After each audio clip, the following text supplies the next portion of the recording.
Bonjour et bienvenue chez Alformers dans cette vidéo de présentation du tome 2 à la préparation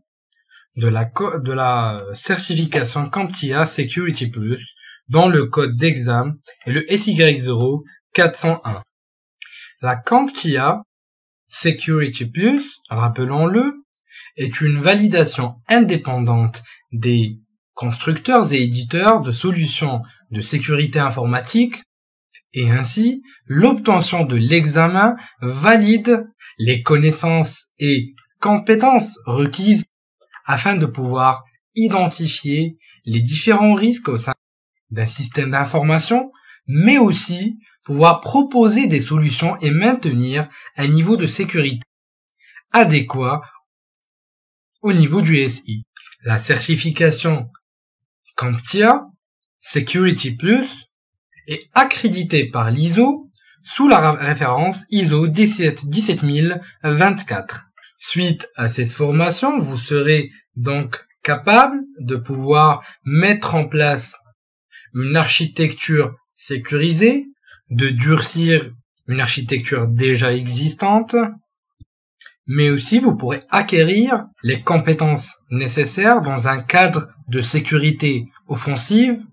Entre autres, vous serez capable de pouvoir évaluer la sécurité de votre système d'information en exploitant des techniques de hacking. Le plan de ce tome 2 est les suivants. Après une petite introduction, nous allons pouvoir commencer notre préparation à la certification CAMPTIA Security Plus par approfondir nos connaissances concernant les menaces et vulnérabilités, ou plus précisément au niveau de ce tome 2, nous allons pouvoir découvrir les vulnérabilités applicatives, que ce soit au niveau des applications web, avec tout ce qui est vulnérabilité orientée cross-site scripting, cross-site request forgery pour les CSRF, les injections SQL, les LDAP, ou encore les exécutions de commandes, sans oublier les vulnérabilités applicatives, telles que les buffer overflow, les integer overflow, ainsi que d'autres exploitations avancées. Nous allons aussi pouvoir découvrir différentes méthodologies de scanning et exploitation, telles que l'utilisation avancée de Nmap, Nessus ou encore OpenVAS, comment pouvoir effectuer concrètement et efficacement du Vulnerability Assessment, comment déterminer une surface d'attaque, ou encore comment exploiter un SIEM. La prochaine étape concernera le contrôle d'accès, l'authentification et l'autorisation. Nous allons pouvoir découvrir différentes techniques d'accès à distance ainsi que des services d'authentification et de contrôle d'accès qu'on va pouvoir mettre en place au niveau de notre architecture virtuelle, suivi ensuite par la sécurité au niveau des hôtes, des données, mais aussi côté applicatif, avec le durcissement d'applications, le fusing, le développement sécurisé ou encore la sécurisation d'un hôte. Un autre chapitre tout aussi intéressant concernera la cryptographie, où nous allons pouvoir découvrir ce que c'est exactement, comment pouvoir exploiter la cryptographie, mais aussi la cryptanalyse qui vise à casser ces algorithmes de cryptage-là, sans oublier la mise en place et l'exploitation de ces techniques cryptographiques au niveau des échanges, donc au niveau des communications de manière générale, telles que au niveau des échanges de mails avec du PGP, au niveau des infrastructures sécurisées, donc avec les PKI, ou encore avec de l'SSL. Sans oublier l'importance de l'administration sécurisée, avec la veille et la sensibilisation, ou encore les différentes techniques de classification de l'information et du risque, et les différentes régulations et lois relatives à la sécurité de l'information.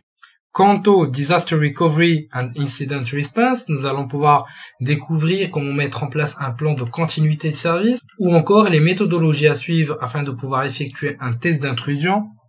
et comment répondre, mais aussi mettre en place un plan convenable face aux différents incidents de sécurité qui peuvent apparaître. Le dernier chapitre, quant à lui, concernera la sécurité opérationnelle, avec la mise en place de politiques de sécurité,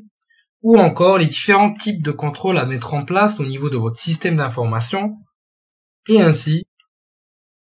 que les techniques de calcul du risque. Et pour finir cette formation, nous allons avoir une petite conclusion ainsi que perspective post-CompTIA Security Plus. Le public concerné par cette formation sont tout d'abord les administrateurs réseau ou système, les techniciens, ingénieurs informatiques ou encore les consultants IT de manière générale et les responsables systèmes d'information qui veulent s'initier à la sécurité informatique. Les prérequis afin de bien pouvoir suivre cette formation sont les suivants. Tout d'abord, avoir une connaissance de base de la pile TCP/IP, savoir configurer les paramètres IP d'une machine, mais aussi avoir une première expérience dans le domaine IT qui vous donnera sans doute un avantage considérable dans la compréhension des différents chapitres de cette formation. Sans oublier d'avoir suivi la première partie et donc le tome 1 de cette formation à la préparation pour la certification CompTIA Security Plus, disponible sur alform.com.